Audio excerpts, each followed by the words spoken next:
वाले से किसी ने पूछा मजार पे जाने का तरीका, आला हज़रत ने फरमाया न कब्र को हाथ लगाना है, न बोसा देना है, ना हाथ लगाना है ना बोसा देना, और फरमाया तवाफ बिल इत्तेफाक हराम है। लोगों ने कहा हुजूर फिर हाजिरी कैसे देनी है? तो आला हज़रत का फतवा, ओ मेरे भाइयों मिन्नत करता हूँ ये चीजें मशहूर करो दुनिया में, ये मशहूर करो।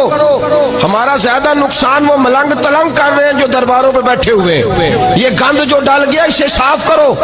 फाज़िल बरेलवी रहमतुल्लाह अलैह ने फरमाया किसी बुजुर्ग के मजार पे जाओ तो 4 हाथ दूर खड़े होके फातिहा पढ़ो।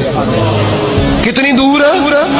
4 हाथ। एक शख्स ने कहा हुजूर मदीने जा रहा हूं, नबी पाक की जालियां चूम लूं? क्या क्या जवाब है बरेली के इमाम का, कमाल कर दी। लोग तो यहाँ कहते हैं ना जाली चूमनी है, चूम लूं? आला हज़रत उससे पूछने लगे तेरा मुंह इस काबल है तो मुस्तफा की जालियों को लगाए? तेरा मुंह इसका पाए नजर होश में आ, ये कुए नबी है, आंखों से भी चलना यहाँ बेअदबी है। और फाज़िल बरेलवी फरमाने लगे पेशे नजर है वो नौबहार, मेरा सजदे को दिल है बेकरार, रोकिए सर को रोक